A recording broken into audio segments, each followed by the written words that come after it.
buenas noches. Sean todos bienvenidos. Para Arandurá es un placer poder estar esta noche con ustedes presentando la antología de terror Palabras Malditas. En esta antología encontramos a los siguientes autores: Cristian Encina, Pedro Delgado, Sofía Raquel Fernández, Juan Gamarra, Marta Violeta Garcete, Mariano Jiménez, Ed Cambas, Gustavo Moreno, Manuel Morales, José Monín y Roberto Noder. Realmente esta antología le sigue a una anterior donde participaron muchos de los hoy antologados también, y que explora un segmento de nuestra literatura un poco explotado, entre comillas explotado, el cuento de terror, de misterio y los poemas malditos. Entonces, sin más, para nosotros como Arandurá es un placer poder apoyar en este sentido a escritores que de alguna manera se inician y otros que ya están hace un tiempo ya en el quehacer de este trabajo, pero unidos en este momento, en este tipo de literatura que se denomina de terror o misterio. Bueno, sin más, voy a pasar la palabra a nuestro presentador de lujo de esta noche, a quien agradecemos desde ya, Bernardo Neri Farina, quien se va a referir a la obra. Muchas gracias.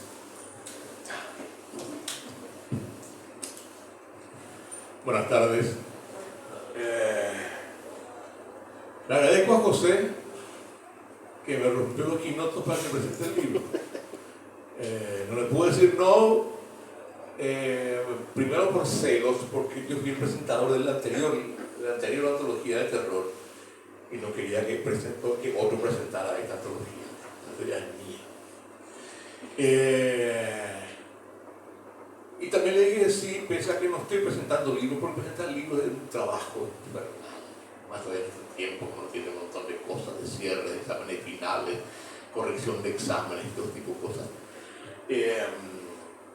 Pero sí, y me tomé un tiempito para leer, menos mal que me envió el original hace mucho tiempo ya, para leer el libro, la versión PDF, y a raíz de eso me surgieron un montón de ideas. Yo soy un lector consuetudinario de relatos de terror, aunque no escribo de relatos de terror. Porque cuando escribo relatos de terror son realmente de terror, pero no, me dan miedo a mí mismo. No es figurar, y soy un lector consuetudinario, me encantan los relatos de terror. Inclusive hice 4 o 5 colecciones ya de libros de terror con otra editorial y con un periódico. Y eso me sirvió para conocer con mayor profundidad a los escritores, sobre todo los clásicos. Porque pasa que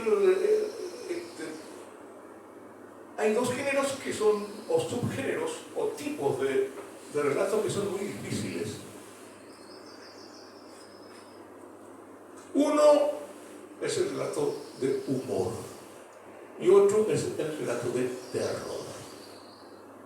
Cada vez es más difícil hacer sonreír a la gente. Y también es cada vez más difícil darle miedo a la gente.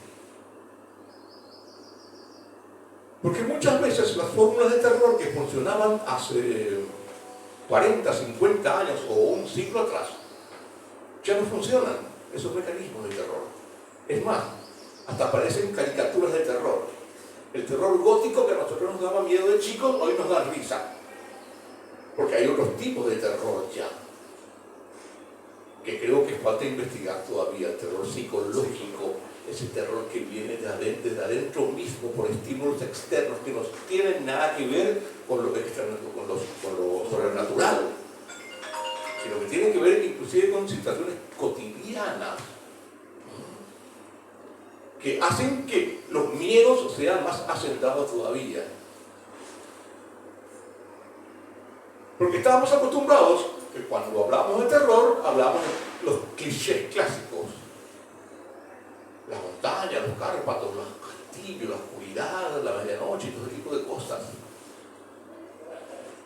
Los aullidos.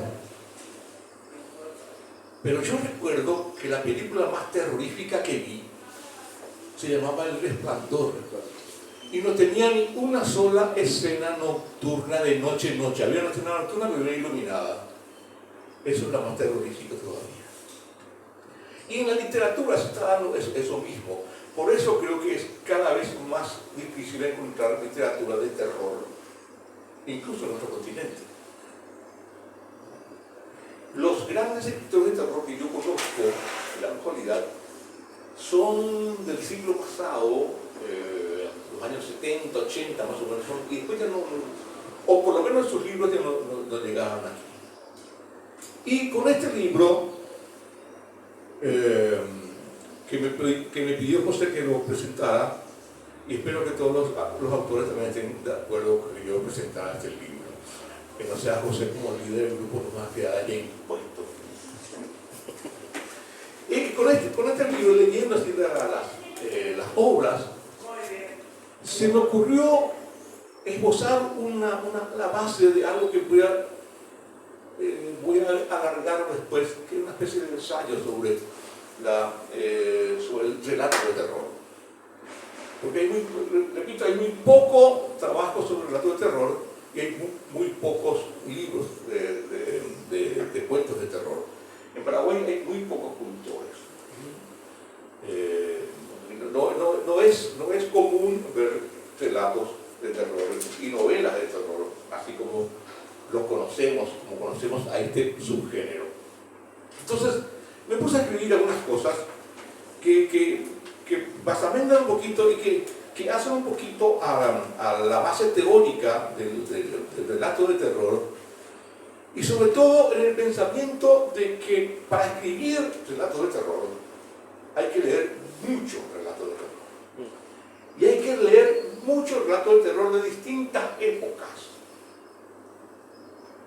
Porque por más que nosotros pensemos que el terror comienza con Poe en el siglo XIX, no es tan así, comienza muchísimo antes. El género del terror es anterior a la aparición de la literatura, así como lo conocemos incluso. Porque comienza con los relatos orales. Entonces me fui buscando un montón de datos que yo tenía ya recogidos en lo que nosotros los jovatos llamamos las fichas. Antes las fichas eran cuadraditas así de cartón, donde apuntábamos cosas y guardábamos en un cartoncito. Hoy las fichas son digitales, entonces eso nos facilita mucho. Entonces, dos de los tipos de obras más difíciles en la narrativa, específicamente la narrativa corta, son los referidos al humor y al terror. No es nada fácil hacer reír a una persona o hacer que se frunza de miedo ante la lectura de un texto. El humor, desde luego, no es muy frecuente. Y hay quien lo señala incluso como un arte menor, cuando que el humor es un estadio excelso en la calidad intelectual de un escritor. Y no hay que confundir humor con comicidad. El humor es sutil y arranca sonrisas pensadas. La comicidad es casi siempre gruesa y es producto de un efecto que estalla y se apaga luego en sí mismo. Con ser difíciles ambos estilos, en todo el mundo hay pocos libros de cuentos de humor, pero muchos de terror. Aunque en nuestro país son todavía pocos los cultores de este estilo, pese a nuestra larga tradición narrativa oral que se nutre del miedo como elemento subyugador de oyentes. A escala planetaria, los relatos de terror son muy anteriores a la aparición del cuento tal como lo conocemos ahora. En la Biblia, Samuel 28, 3:25, puede leerse la consulta que le hace Saúl a la bruja de Endor, una medium que convoca al espíritu que Saúl identifica como el del profeta Samuel. Ya hay pasajes de terror hasta en la Biblia. En la Odisea de Homero hay una intensa lucha entre Ulises y la bruja Circe. El pasaje del canto de las sirenas en la Odisea es verdaderamente terrorífico. En el siglo II, Flegón de Trales, escritor griego, ya narraba la historia de Philinium, una mujer que regresó de la tumba para pasar la noche con un joven. En la literatura romana de principios de la era cristiana hay muchísimas historias de hechiceras y vampiresas, como las escritas por Lucio Apuleyo. Ya más acá, el mismísimo William Shakespeare, quien conocía las historias romanas y medievales, aludía en sus obras a brujas y hechiceras. En 1549, Nicolás Maquiavelo escribió una novela breve, la fábula de Belfagor el Archidiablo, también llamada El diablo que tomó esposa, que pendulaba entre la ironía y el terror. Maquiavelo también era, sobre todo, un gran narrador, y quizás el estadista peor conocido. Maquiavelo no era maquiavélico. Los juzgan maquiavélico a aquellos que nunca lo leyeron. A comienzos del siglo XVIII, el inglés Daniel Defoe, autor de la célebre Robinson Crusoe, comenzó a perfilar el cuento de terror ya con las características más o menos actuales. En 1818, en el auge del romanticismo como movimiento literario, apareció una obra cumbre del terror, la novela Frankenstein, o el moderno Prometeo, de la jovencísima Mary Shelley, quien tenía menos de 20 años cuando la escribió. Los cuentos de Edgar Allan Poe fueron hitos. A partir de 1835, con Berenice, relatos sobre un hombre que se obsesiona con los dientes de su amante, las historias de Poe abarcaron la ciencia ficción, el misterio y el terror. Él creó el relato policial. En muchos de sus cuentos, y de manera novedosa, Poe puso foco en la experiencia emocional intensa en sus obras.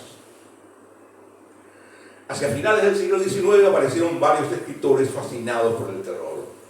Arthur Conan Doyle, el creador de Sherlock Holmes, que tiene un cuento fantástico llamado Crímenes de la calle Morgue, que cambió la idea de la policía en toda la historia de la humanidad. Ahí se crea el primer detective, ¿no? Con aquel personaje de Sherlock Holmes que se llamaba Dupin, Arsène Dupin, los crímenes de la calle Morgue. Eso hizo que nada menos que Scotland Yard modificara su sistema de investigación policial. Lo que igual a la literatura, ¿no? Después dicen la literatura como novela. La literatura ha cambiado la historia de la humanidad en muchos aspectos. Rudyard Kipling, con su notable relato psicológico Ellos. Rudyard Kipling, yo lo conocí a raíz de la insistencia de Helio Vera, que me decía de Cambare, lea a Rudyard Kipling. Rudyard Kipling era el cuentista preferido de Helio. Helio se llama Helio Rudyard Vera Viveros, en homenaje a Rudyard Kipling, y porque el papá de Helio también era admirador de Rudyard Kipling. Guy de Maupassant, para mí uno de los más grandes. Yo tengo un cuarteto de cuentistas: Poe, Jack London, Guy de Maupassant y Nikolai Gogol. No me pueden faltar, pues están todos claros. Guy de Maupassant tiene un cuento que se llama El Orla, con H, El Orla. Lo pueden buscar en Google, hay varias versiones del Orla. En ese cuento es algo extraordinario, porque Guy de Maupassant termina loco, pobrecito. Y en ese cuento, él va narrando su deterioro mental en el Orla de una manera extraordinaria, con una lucidez increíble, porque lo que él tenía era demencia senil ya casi de joven. Y él narra en el Orla, en ese cuento, cómo se va deteriorando su situación, cómo se va deteriorando su mente. Ese cuento es después tomado por varios psiquiatras que hacen una especie de análisis para llegar a varios aspectos que después ayudaron a estudiar mejor la esquizofrenia. Fíjense otro aporte de la literatura. Un cuento, el Orla de Maupassant. Henry James, otra vuelta de tuerca, este es terrorífico realmente. Después están Robert Louis Stevenson, Mr. Dr. Jekyll y Mr. Hyde, Nikolai Gogol, que también, como Guy de Maupassant, describe su propia locura, porque él también termina loco, y tiene un cuento que se llama Diario de un loco, donde va anotando todos los síntomas que siente día a día. Eso parece ficcionado, pero nace de él, de su realidad. Jack London, otro monstruo, tiene un cuento que se llama Encender una hoguera. Y todo cuentista debe leer. Pueden dejar de leer. En 1897, Bram Stoker publicó Drácula, una obra escalofriante que se convirtió en parámetro de todas las historias posteriores sobre seres nocturnos. El genial Oscar Wilde produjo esa obra maestra que es El retrato de Dorian Gray.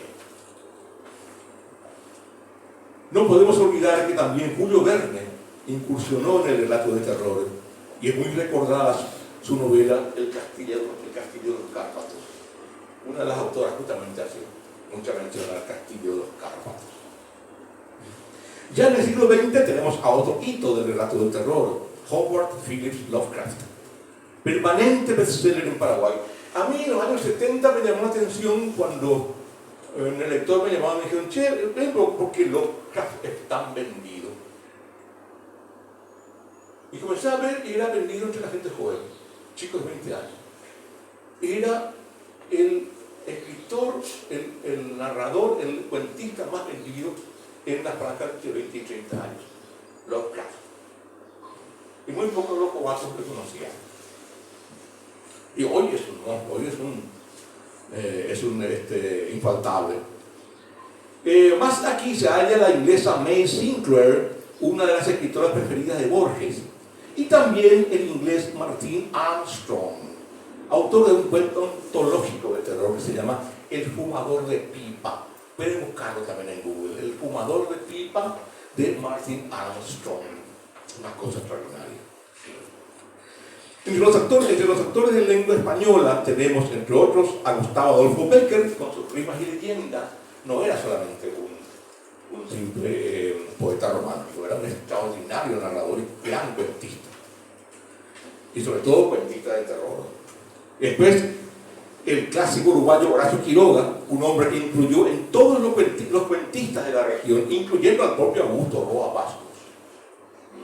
Quizás el escritor internacional más cercano a nosotros es Quiroga, porque él vivió mucho tiempo en las misiones argentinas y igual tenía mucho tráfico de intercambio intelectual con el Paraguay. Y en un tiempo casi presente, el mexicano Juan José Arreola, fallecido en el 2001, gran cultor del género del terror y el misterio. Este es un somero repaso de autores del género del libro que hoy están presentando estos autores. Desde tiempos inmemoriales tenemos relatos sobre vampiros, hechiceras, carniceros sanguinarios, asesinatos sangrientos, sustitución de cuerpos, muertos vivientes, vivos murientes, demonios, los infaltables demonios. ¿Qué sería la humanidad sin los demonios? Lo sobrenatural inmanejable, sucesos misteriosos, castillos neblinosos, cementerios húmedos, hedor insoportable, noches, medianoches, plenilunios, aullidos del viento, es decir, los escenarios y los climas recurrentes del terror. Y de eso, que se convirtió prácticamente en un género dentro del género que es el terror gótico. que es aquel terror de castillos, noches, aullidos de esteparios, de apariciones y del demonio. Porque el terror gótico se da justo en el medioevo, en aquel tiempo que muchos dicen que fue lo más oscurantista y donde el cristianismo impuso algo con el cual encorsetó a la humanidad, que es el miedo. Te portas mal, te vas a ir al infierno, te esperan los demonios y se va a quemar tu alma. Entonces el demonio era persistentemente un elemento de miedo. Pero quizás en términos generales habría que ir viendo si estos temas meten realmente ya miedo a los lectores de hoy. ¿Qué tal si bajamos un poco de los 1000 veces visitados castillos de los Cárpatos y vemos en la vida cotidiana de los seres de hoy aquellos elementos que nos causan terror hoy? La salud mental, la inteligencia artificial que en algún momento podría llegar a programar la mente humana, es un terror de este tiempo. Solemos decir, no, la inteligencia artificial está manejada por un ser humano que pues ya comienza a ver literatura anunciando que posiblemente la inteligencia artificial una vez se apodere del ser humano. Decimos, no, eso no va a pasar. ¿Cuántas cosas que se anunciaron en el siglo XIX en la literatura que decían en aquel tiempo, no, eso no va a pasar, pasan hoy?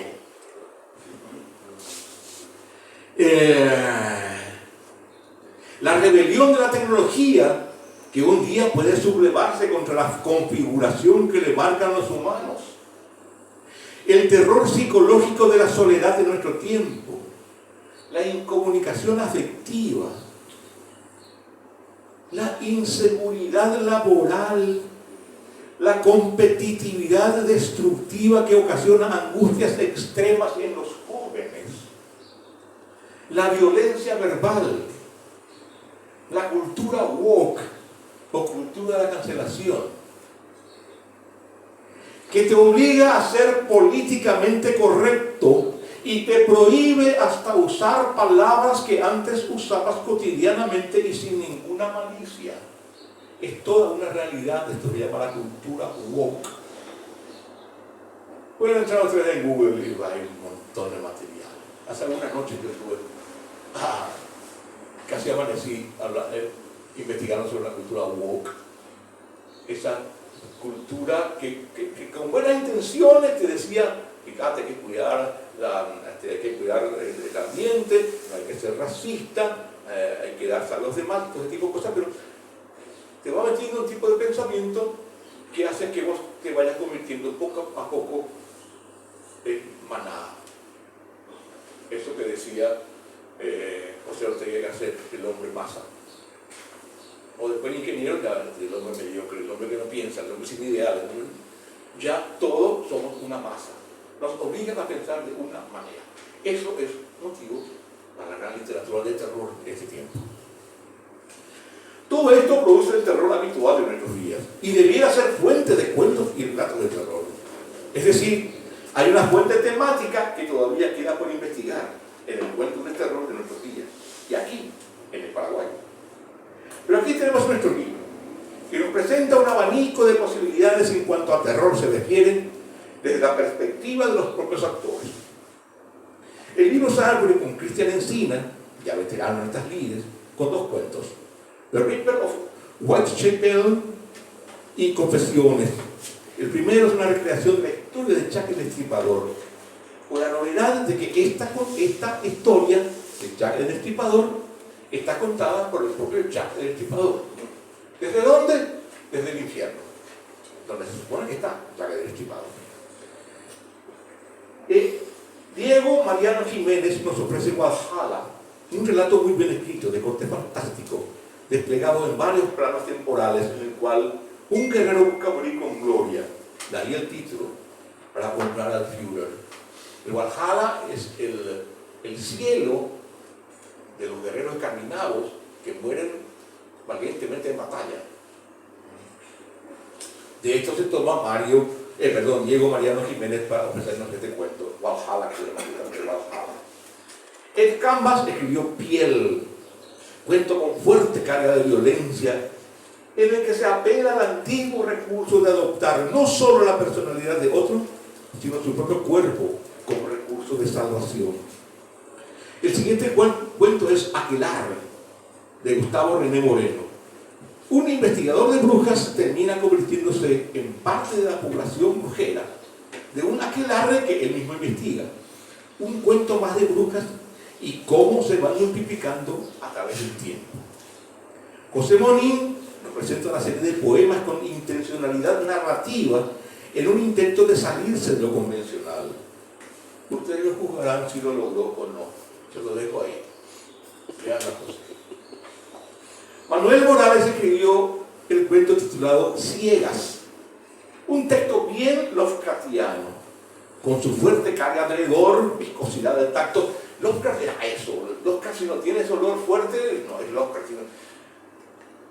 Y si no tiene esa viscosidad que vos, como lector, cuando estás leyendo el libro, él te habla de lo viscoso que se siente y vos querés apartar la mano del libro porque sentís la misma viscosidad del autor.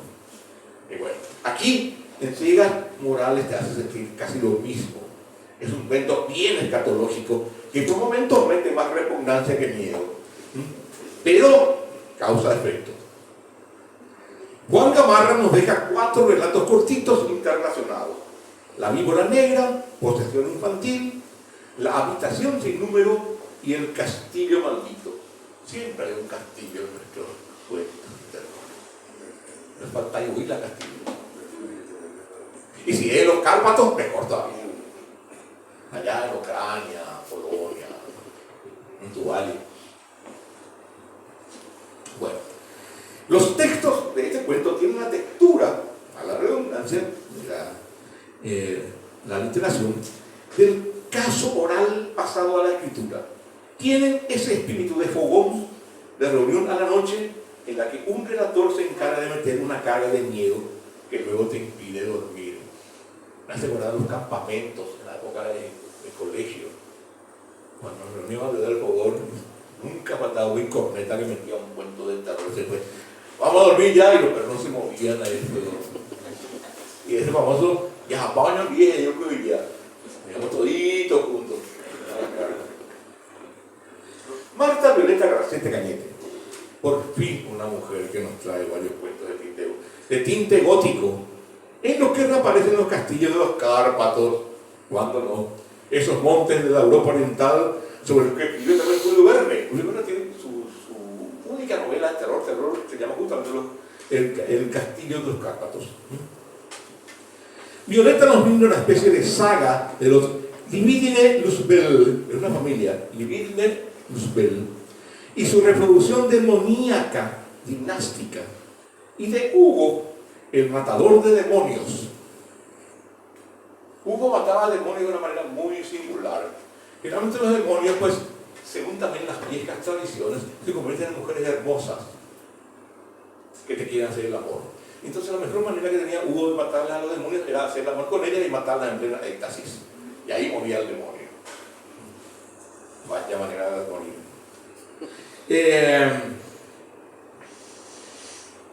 Primero aparece el texto titulado Redención, el inicio de la historia. En segundo término hallamos el texto titulado Renait, y luego Santa Ana de las Misiones, y finalmente Casta Maldita. Aquí, en esta selección de cuentos de Marta Violeta, hay un demonio terrible con doble falo que hace de las suyas y que deja más dolores por su miembro demoníaco que por su condición de rey de la maldad. Seguidamente, nomás de mensajero, yo solamente cuento el cuento. Mamá, la cuentita de mujer acá. Seguidamente, Pedro Cigarrillo Delgado presenta el cuento que se llama Lado Oscuro. Muy bien escrito, calza bien en eso que llamamos relato de misterio. Está ambientado, como esos clásicos cuentos del siglo XIX, en un ambiente típico británico, lleno de vaho, oscuridad, contextos oscuros y, claro, todos nombres en inglés. No hay ningún Juan Zamudio ni Ernesto González, por Dios mío. A este cuento se agrega otro bien cortito, Tove Kiel y su otro yo. Seguidamente, Roberto Noguer nos brinda La oscuridad de resplandores. Bien clásico. Cementerios, panteones, lluvia y una historia contada por las flores del cementerio de una tumba. Es un final muy bien logrado. Y cierra el libro Sofía Raquel Fernández. ¿La sabían, Catalina? Porque hay Sofía Raquel Fernández. Era muy largo. Con su cuento El enano enojado, que comienza como un relato de misterio y finaliza casi como un cuento de hadas, pero no tanto. No les voy a spoilear el final. El análisis queda a cargo de ustedes. Esto es lo que yo les puedo ofrecer con el sudor del soldado paraguayo. En el análisis. Gracias por la paciencia. Espero que lean el libro como público y espero que los autores persistan en esto de escribir, de seguir haciendo cuentos de terror o del tipo que sea, y sobre todo de terror, que no es fácil. Hay algunas cosas que ajustar en varios de estos cuentos, hay cosas que pulir en varios de estos cuentos. Sería bueno que se reúnan en grupo y lean, analicen y discutan mucho. Lean a los clásicos y lean a los actuales. Felizmente hoy tenemos en la nube tenemos todos los autores, pueden bajar como quieran y analizar un poquito qué se está haciendo. Y sobre todo tratar de enfocar el cuento de terror, ya despojándonos de aquella tradición de los Cárpatos y de los castillos medievales y la oscuridad nocturna, o la oscuridad, en fin, para enfrentarnos un poquito con ese otro tipo de miedo que nos acosa todos los santos días de nuestra vida, hoy más que nunca. Muchas gracias.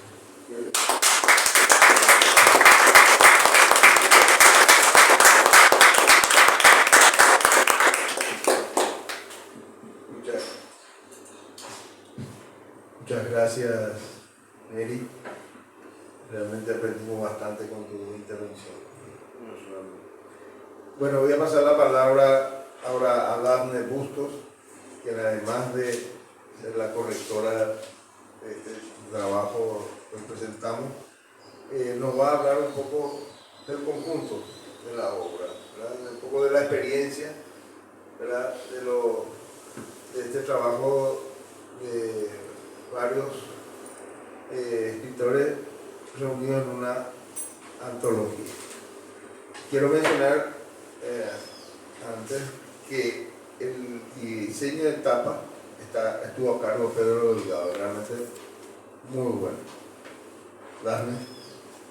Muchas gracias.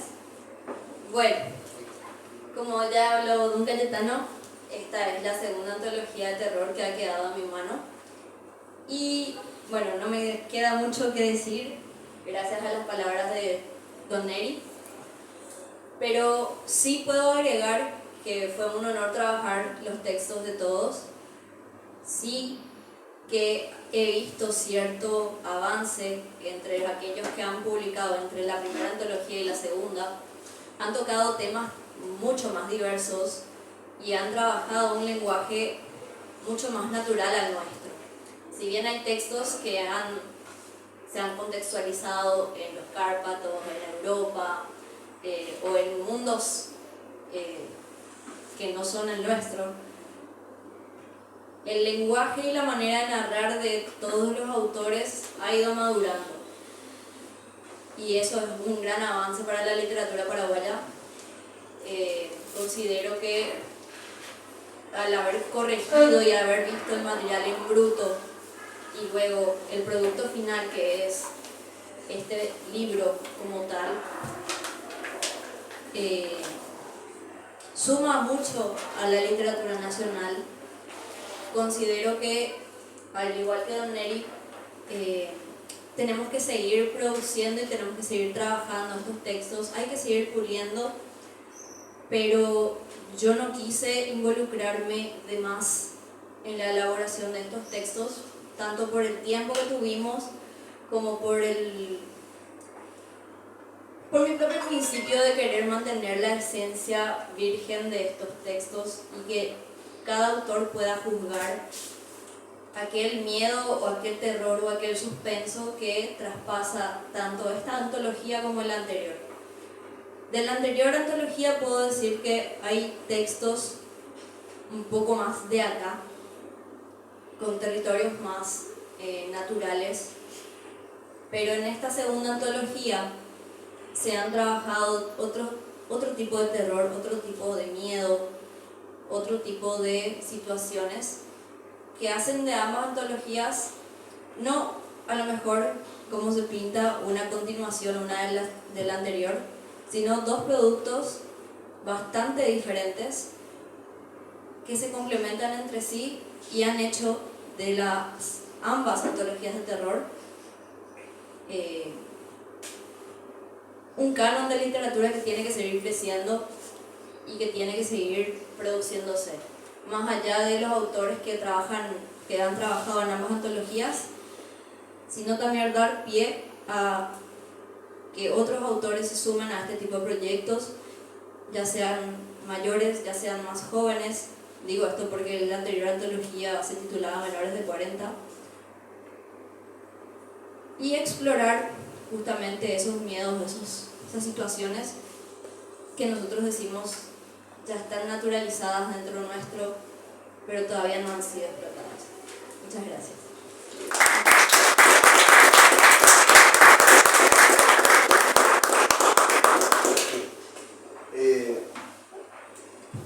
Quisiera dar la palabra si es que alguno de los antologados quisiera decir alguna palabra, alguna reflexión.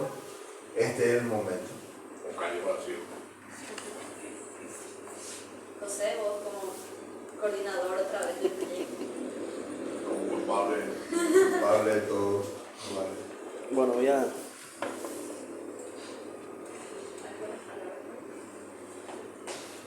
Muy buenas noches. Para mí es un placer que cada uno de ustedes estén presente en este acto de lanzamiento de la antología de terror. Como dijo los compañeros, que la anterior antología, el título era Menores de 40 años. La idea era conocer el pensamiento de aquellos jóvenes según sus miedos, y en esta segunda antología, Palabras Malditas, fue un poco más abierto para conocer el miedo, vamos a decirle, no actual, sino el clásico, porque una persona adulta va a tener su propio miedo, sus propias sugerencias de lo que es la oscuridad y todo lo demás. Y nada más que agradecer a cada uno de los que se animaron nuevamente a publicar con nosotros, y esperemos que esto no sea la última antología, sino que, como dijo el maestro Bernardo, que sigamos trabajando en la literatura de terror, que esto se perfeccione y que sea algo nuevo para la sociedad, que no sea famoso el tabú, que la gente dice que vamos a leer de terror, que vamos a publicar de terror y todo eso en ese aspecto. Nada más, no sé si algún otro compañero quiere hablar. Roberto, Sofía, Cristian, Marta, algunas palabras. ¿Tienen miedo? Ahí está otro compañero. Después el profesor Bernardo ya no se puede. Compañero. Me voy. Creo que nadie. Muchas gracias. Muchas gracias a todos.